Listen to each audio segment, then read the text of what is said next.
बिस्मिल्लाहिर्रहमानिर्रहीम। अस्सलाम वालेकुम नाज़रीन, आप यूट्यूब चैनल देख रहे हैं। मैं इमरान खान हूँ। सबसे पहले जो अडियाला जेल के हवाले से खबर है वो ये है कि इमरान खान साहब की बहनें इमरान खान साहब को कल सुबह फिर अडियाला जेल में मिलने के लिए जाएंगी।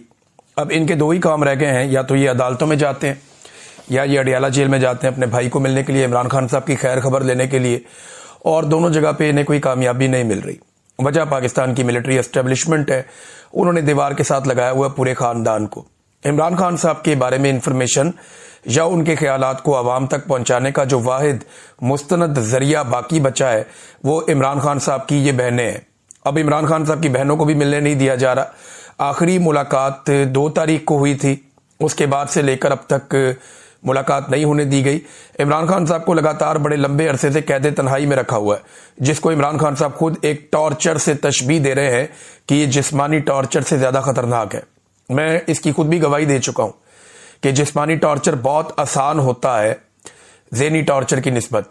जब आपको कैद तन्हाई में रखा जाए तो ये आपको तोड़ने के लिए सबसे मुअस्सर हथियार के तौर पे इस्तेमाल होता है। अब इमरान खान साहब की बहनों ने दोबारा जो बात की है, उन्होंने कहा जी कि हम जाएंगे अपने भाई के लिए और हम वहां पे रुकेंगी। इमरान खान साहब की बहनों ने कहा, और उन्होंने कहा जी कि हम पहले 12 बजे उठकर आ जाते थे, लेकिन अब हम धरना खत्म नहीं करेंगे, 12 बजे के बाद भी वहां पे बैठेंगे। उनसे बड़े सवालात किए गए कि आपके ऊपर वाटर कैनन का इस्तेमाल किया गया, आपको परेशान किया गया। तो मुख्तलिफ सवालात का जवाब देते हुए अलीमा खानम ने कहा कि इमरान खान 2 चीजें कभी नहीं छोड़ते।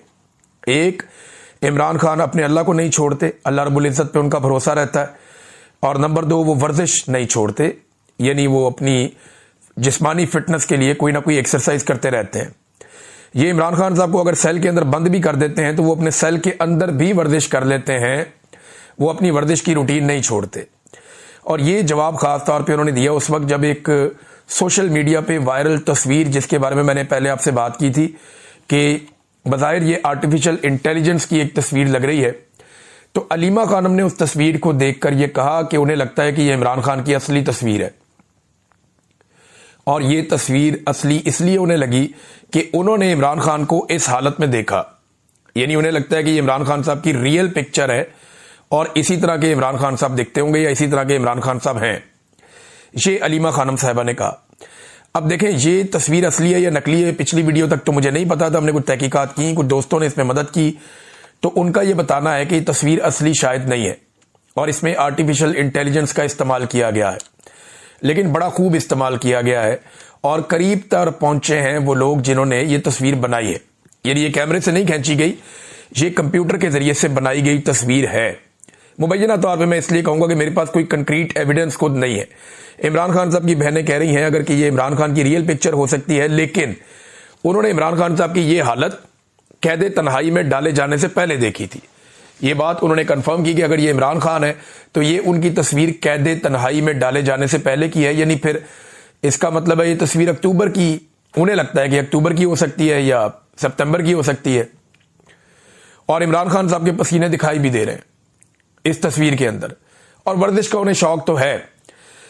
अगर इमरान खान इस तस्वीर की तरह दिखते हैं या इस तस्वीर की तरह वो हैं जो अलीमा खानम ने कहा, अब ये तस्वीर असली है या नकली है ये बहस आप छोड़ दीजिए। अगर इमरान खान की बहन कह रही है कि उन्हें ये तस्वीर असली लगती है तो इसका मतलब यह है कि इमरान खान साहब कैद तन्हाई में डाले जाने से पहले, यानी चंद माह पहले तक इसी तरह के दिखते थे या इस तरह का उनका फिटनेस लेवल था।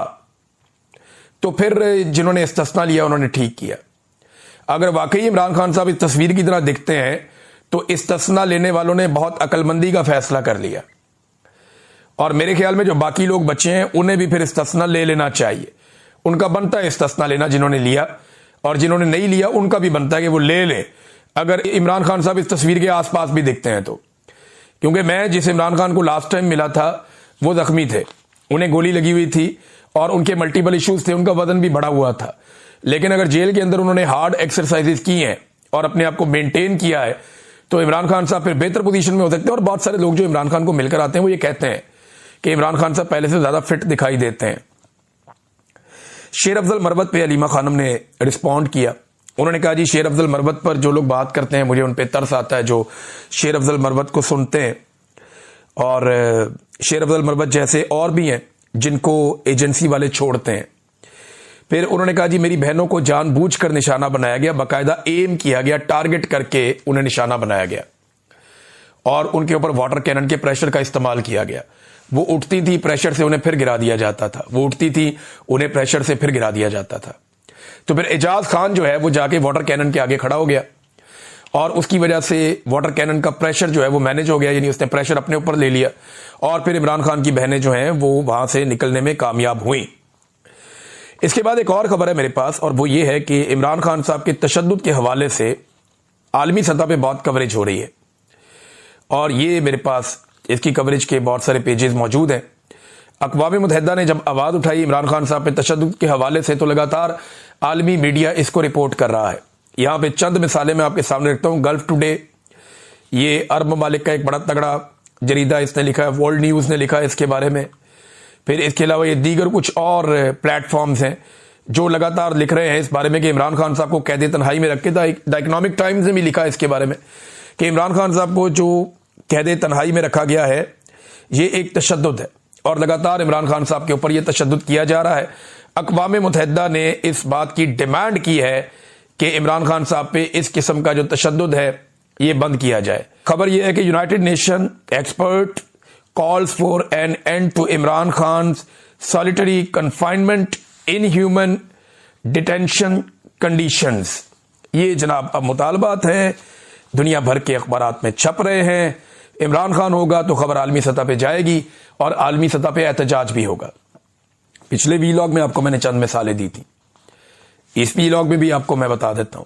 अभी नॉर्वे की पार्लियामेंट के सामने पाकिस्तानियों ने बड़ा तगड़ा एहतजाज किया, वहां इकट्ठे हो गए और अब आहिस्ता आहिस्ता आप देखेंगे यूरोप में एहतजाज होगा, अमेरिका में एहतजाज होगा। ओवरसीज पाकिस्तानियों में एहतजाज की एक नई वेव शुरू होने वाली है और ये आने वाले चंद महीनों में बहुत तेज हो जाएगी क्योंकि ओवरसीज पाकिस्तानियों को बहुत हरासा किया गया है। फिर ओवरसीज पाकिस्तानियों को जाती लड़ाइयों में उलझाया गया, ओवरसीज पाकिस्तानियों की जो फैमिलीज हैं उनको तंग किया गया। लेकिन अब ओवरसीज पाकिस्तानियों ने दोबारा से इकट्ठे होने का फैसला किया है। डिफरेंट प्लेटफॉर्म्स के जरिए वो इकट्ठे हो रहे हैं, एक दूसरे का हाथ थाम रहे हैं और अलग अलग प्लेटफॉर्म्स के ऊपर वो आवाज बुलंद करेंगे पाकिस्तान में होने वाली इंसानी हकूक की खिलाफ वर्जियों पे। और पूरी दुनिया के अंदर आप बहुत सारे एहतजाज, बहुत सारे प्रोग्राम, बहुत सारी चीजें आप आने वाले दिनों में देखेंगे और इसको इंशाल्लाह हम सब मिलकर यकीनी भी बनाएंगे।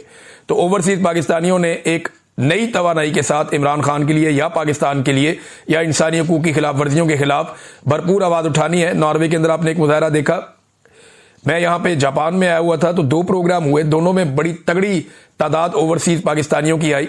इंसानी हकूक की खिलाफ वर्जियां, मीडिया पे पाबंदियां, ये हमारा टॉपिक था। इमरान खान साहब के ऊपर जो ज्यादतियां हो रही हैं वो हमारा टॉपिक था। जो खवातीन और बच्चों के साथ जुल्म हो रहा है, चादर और चारदीवारी का तकद्दुस पामाल हो रहा है, मैंडेट का एहतराम पाकिस्तान में नहीं किया जा रहा और मिलिट्री एस्टेब्लिशमेंट ने जो पाकिस्तान के पूरे निजाम पर कब्जा कर लिया है, ये सारी चीजों पे, इन सारी चीजों के ऊपर डिस्कशन हो रही है और लोगों के जज्बात सुनकर मैं हैरान हूं कि ये एस्टेब्लिशमेंट सर्वाइव कैसे करेगी।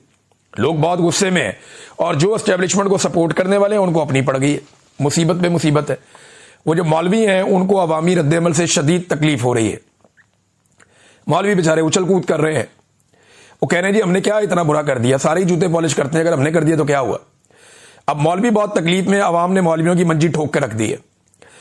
मैं मिसाल दे देता हूं, एक हमारे दोस्त हैं ताहिर अशरफी साहब, उन्हें बहुत ज्यादा अवामी रद्देअमल जो है वो नापसंद आया। वो कहते हैं कि मैं जहाद में सिपा सलार के हाथ पर बैत करूंगा। मौलवी साहब, आपको जहाद का और इसका बैत का और शहादत का मतलब भी पता है? बॉर्डर पे आपने जाना नहीं है, आपके हलवे में बम किसी ने डालना नहीं है, तो आपने कहां जाके शहीद होना है? ना तुसा जाना है बॉर्डर पे और ना ताड़े हलवे च किसी ने पाना है बम, तो शहीद तो आपने होना नहीं है। और प्रोटोकॉल और सिक्योरिटियां लेके आप ऐसे फिरते हैं जैसे पाकिस्तान में आपसे ज्यादा किसी की जान को खतरा ही नहीं है, आपकी तो सत्ते खैर है, सबके साथ आपने बना के रखी हुई है। तो ये अवामी रद्देअमल के बेचारे मेरे ख्याल में खौफ में होते हैं लोग। बहरहाल जो जहाद है ना वो अफजल जहाद होता है जालिम हुक्मरान के सामने कलमा हक कहना, जिसकी तौफीक मेरे ख्याल में आपके पास नहीं है।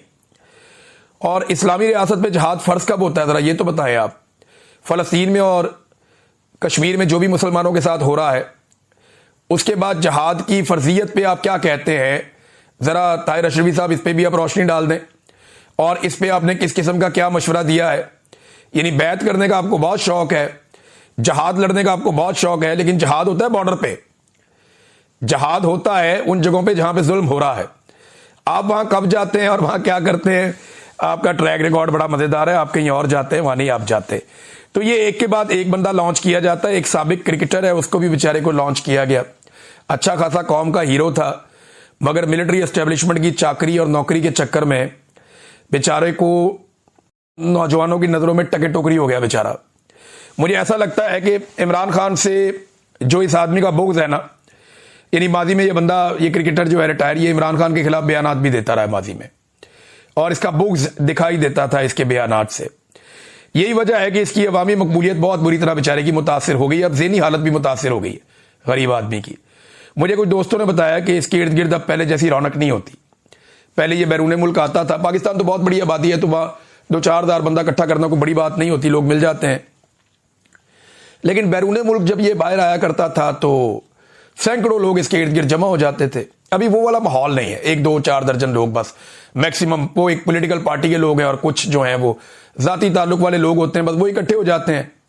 बेचारा इश्तिहारात की तलाश में मारा मारा फिरता रहता है और दर बदर फिर रहा है कि मुझे कोई इश्तिहार मिल जाए, कोई मेरी दिहाड़ी और लग जाए। कुछ मुल्कों में इसने जायदादें भी बनाई हुई हैं इस बंदे ने, डॉलर्स और पाउंड्स का रसिया भूखा है। मसला पता है क्या है कि इज्जत मिलती है नीयत के साथ। बदनीयत आदमी को, कमजोर आदमी को इज्जत नहीं मिलती। कभी कहता है मैं सियासत करूंगा, कभी कहता है जी मेरी तौबा, मैं नहीं करूंगा। यानी इसकी बेबसी का अंदाजा आप यहां से लगाएं बेचारे की, कि जिस शख्स से ये सबसे ज्यादा नफरत करता है, जिस बंदे से ये सबसे ज्यादा नफरत करता है, ये उसका नाम भी नहीं ले सकता। जिससे ये सबसे ज्यादा हसद करता है ना, ये बेचारा उसका नाम भी नहीं ले सकता। कैसा मजबूर, कैसा बेबस आदमी, अंदाजा करें। और मंजी ठोक दी पाकिस्तान के नौजवानों ने, चंगा भला हीरो था, बेड़ा गर्क करवा लिया अपना जूते पॉलिश करने के चक्कर में। तो ऐसे बड़े आए और बड़े गए, इमरान खान एक ही है। ये बड़े लोग इमरान खान बनने का ख्वाब लेकर आते हैं और इमरान खान की जूती के बराबर भी नहीं पहुंच सकते। इस जैसे रिटायर क्रिकेटर 1 लाख भी पैदा हो जाए ना, तो इमरान खान की पशौरी चप्पल के नीचे से गुजर जाए, इनकी टके की औकात नहीं है। नादरीन, ये 2 खबरें मैं आपके सामने रखता हूं, अगर आप देखें इनके कारनामे चेक करें मौजूदा हुकूमत के। ये आप ये कारनामा देखें तो आपको पता चलेगा ये पाकिस्तान के साथ कर क्या रहे हैं।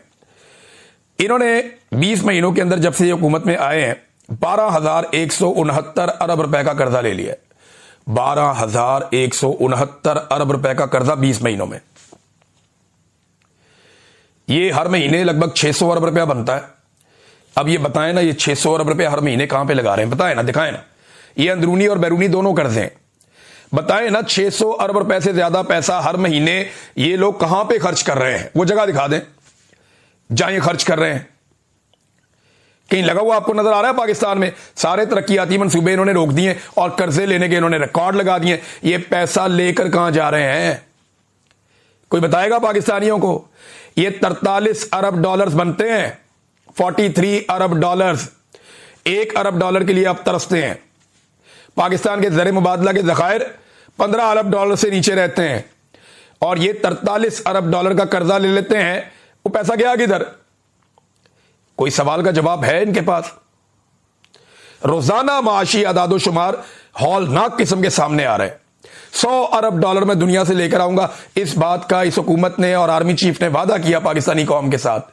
SIFC बनाई सफेद आती कि हम बड़ा काम करेंगे, वो कौम के ऊपर बोझ बन गया, उल्टा कौम को नुकसान हो गया। मनपसंद लोगों को ठेके दिए जा रहे हैं उसके जरिए से। अब इस बंदे ने कुछ 40 के करीब गैर मुल्की दौरे कर दिया हमारे वजीर आजम ने, जो जाली वजीर आजम है। 40 के करीब गैर मुल्की दौरे किए इसने। आर्मी चीफ के दौरे भी शायद इससे ज्यादा ही होंगे। और 100 अरब डॉलर का वादा किया और 1 अरब डॉलर भी ये बंदा पाकिस्तान में, ये दोनों मिलकर नहीं ला सके। ये इन्होंने पाकिस्तान की इकोनॉमी के साथ किया। अब नादरीन, एक और खबर मैं आपके सामने रखता हूं। सोहराब बरकत साहब का मजीद 2 रोजा जिस्मानी रिमांड हासिल कर दिया गया इस्लामाबाद में, लेकिन ये रिमांड लेते लेते ना पाकिस्तान का सारा निजाम ही नंगा हो गया। ये मरियम नवाज खान साहिबा ने सारा मामला रिपोर्ट किया। अदलिया को तो पूरा, अदालती निजाम को तो पूरा नंगा कर दिया पाकिस्तान की एस्टेब्लिशमेंट ने। सिर्फ एक सहाफी को कैद में रखने के लिए, उसे बंद रखने के लिए आप पूरे निजाम अदल का आपने मजाक बना के रख दिया। यानी सोराब बरकत के केस में अदालत में मौजूद मगर इंसाफ धूप सेंकते तफ्तीशी के इंतजार में रहा। सोराब बरकत केस है, ये अदालत के अंदर है वो बंदा, और तफ्तीशी जो है बाहर धूप सेक रहा है। सोराब बरकत केस में एक दिन की कहानी आप देख लीजिए, ये आज के दिन की कहानी है जो गुजर गया। कहानी कुछ यूं है कि सोराब बरकत के 18 दिन 4 मुख्तलिफ मुकदमात में जिस्मानी रिमांड के दौरान गुजर चुके हैं। नए मुकदमे में 5 रोजा रिमांड मुकम्मल होने पर पेश किया जाना था। पूरा दिन गुजारकर अदालती वक्त खत्म होने के बाद जमानत पर समाअत हुई। आज 15 दिसंबर को इस्लामाबाद जुडिशियल कम्प्लेक्स में NCCIA के तफ्तीशी ने सुबह 8 बजे, 11 बजे और फिर 2 बजे सोराब बरकत को पेश करने की इतला दी। रेगुलर जज की अदम मौजूदगी में ड्यूटी जज सुहेब बलाल रांझा की अदालत में सोराब बरकत के वकील बैरिस्टर साद रसूल दिन 2 बजे 2 मरतबा पेश हुए। तफ्तीशी वकार मसीह अदालत के बाहर बेंच पर बैठकर धूप सेकता रहा, जिनके हमरा NCCIA के एडिशनल डायरेक्टर शेख आमिर भी मौजूद थे। अदालत में पेश होने का कहा तो धूप सेकते तफ्तीशी ने कहा कि 5 मिनट बाद, फिर 10 मिनट बाद और फिर 15 मिनट बाद अदालत में आ जाते हैं, और यूं घंटा गुजर गया। मालूम हुआ एक और जज शहजाद खान के सामने पेश किया जाना है। कमरा अदालत में गए, तफ्तीशी धूप ही सेकते रहे, ना आए, और इस वजह से दूसरे जज भी रुखसत हो गए।